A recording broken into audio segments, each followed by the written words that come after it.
The book doesn't look particularly creepy. There are no ominous images on the cover, no words of foreboding. There is only plain red canvas with gold letters that read, "The Tale of Roly Poly." I never saw the book until Ginny pulled it from her collection on the shelf. It may have been left by the previous owners. We had only moved to this neighborhood a month ago. Ginny was already snuggled under the covers when I opened the book. At 6, she was starting to read and never needed to be coaxed to bed if I promised her a story. Well, almost never. Princesses were her new obsession, and we'd covered most of the classics like Sleeping Beauty and Cinderella. The Tale of Roly Poly was a departure from the usual set list. "Are you sure you want this one, Pumpkin?" Ginny yawned. "Yes, Daddy." I shrugged and began to read.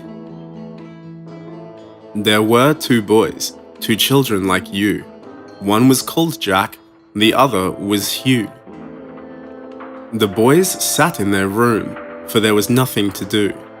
They were so bored, a common bugaboo. The book contained a simple illustration of 2 boys in a bedroom decorated with baseball-themed wallpaper. They thought and they thought, they huffed and they puffed, until Hugh said, "Phew, enough is enough. Let's play a game, we'll upend this loose end." "I know," said Jack, "I'll call on my friend." I groaned internally and hoped that Ginny would fall asleep soon. This wasn't exactly Dr. Seuss. Jack took the book and said the words written down. Come out, you silly old clown." With a wish and a whoosh and a fizzle and a pop, Roly Poly arrived with a great big plop. There was an enormous figure that dwarfed the 2 boys next to him. The man was dressed as a traditional pantomime clown, complete with a rough white makeup and garish red lips. "How do?" said the clown. "I've come to play." "You?" said Hugh. "Oh dear, holy moly." "Don't be scared," declared Jack. "It's just Roly Poly." "What shall we do?" said Hugh all aflutter, as he pulled out his toys from the bedroom clutter. There were many games of various names, all wires and megawatts. A singing machine, a trampoline. There were even 2 robots.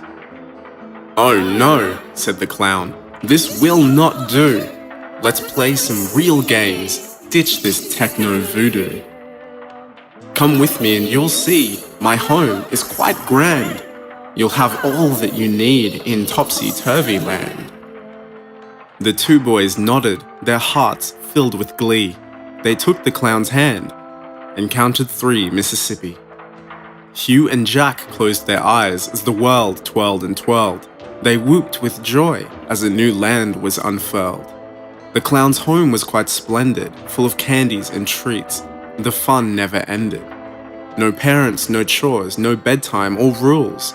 No horrible homework from boring old schools.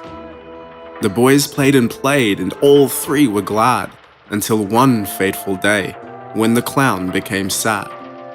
"What's wrong, Roly Poly? Is there something we can do?"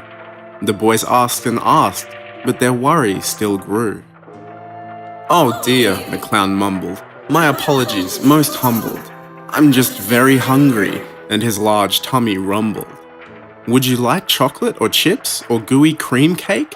We have hot dogs and ice cream and every milkshake." But the clown shook his head, for his belly did ache. Then he grabbed little Hugh. "A fine meal you will make." My stomach flipped when I saw the contents of the next page.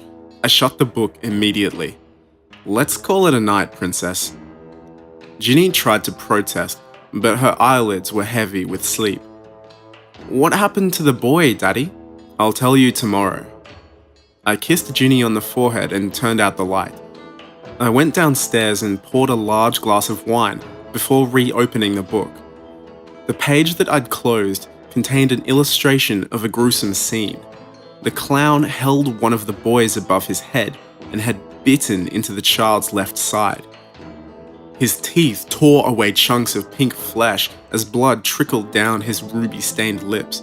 The boy's eyes were shut, his tear-streaked face frozen in an agonized expression. Spurred on by morbid curiosity, I continued to read. Roly Poly grabbed the boy and held him aloft. He took a big bite. Sweet Hugh was so soft. He gnashed and he gnawed, he chewed and he slurped, and when nothing was left, the clown loudly burped. He looked around. There was no Jack to be found. The boy had run. The chase had begun. Jack ducked and he darted. He ran and he ran. Roly Poly just chuckled. "Come back here, young man."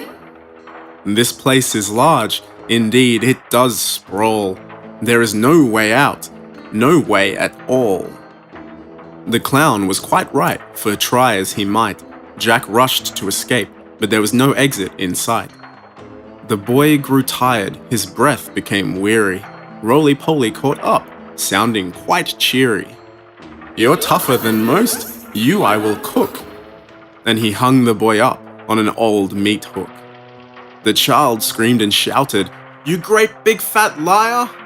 The clown licked his lips as he stoked the big fire. I turned to the last page. The boy dangled from a hook over a gaping fire pit. Parts of his skin were cracked and blackened as the flames licked his small frame. The clown prodded the fire with a stick in one hand.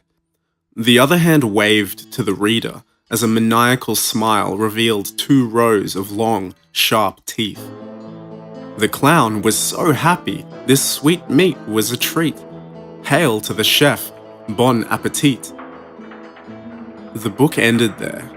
I felt bile rise in the back of my throat. What kind of twisted individual writes something like this? It was probably a desperate hack writer looking for some notoriety. Whatever it was, it left a bad taste in my mouth. I finished my wine and threw the book in the trash. I woke up early the next morning and took the paper lying on the doorstep. It was Sunday, but I never liked to sleep in. I put on a pot of coffee and glanced at the headline on the countertop. My heart froze. 5th anniversary of local boy's disappearance. Hundreds have taken part in a remembrance rally to mark the 5th anniversary of the disappearance of brothers Hugh and Jack Healy. The brothers, aged 8 and 6, were abducted from their home on January 7, 2012. Police have issued a fresh appeal for information this weekend. Story continued on page 3. I ran outside and removed the cover of the trash can.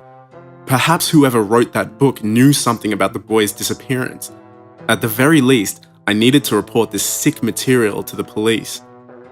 My stomach lurched as I regarded the contents of the can. The book was gone. A primal panic rose in my chest as I dashed upstairs to Ginny's bedroom. A single piece of paper lay atop the crumpled sheets of her empty bed.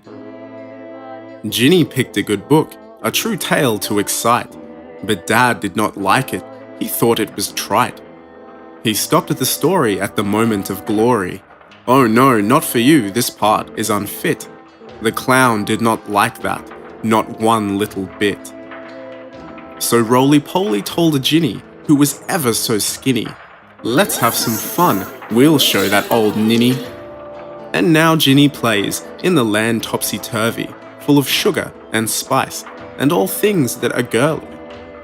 While the princess holds court in dresses of satin, the clown simply smiles. She'll do, she'll fatten. It's been 1 week since Ginny went missing. I've given the page to the cops, but they're as baffled as I am. Every hellish verse of that awful book is seared into my skull. I can't sleep, I can't eat. I'm typing this as both an appeal and a warning. If you find this book, don't open it, don't read it. Call the police.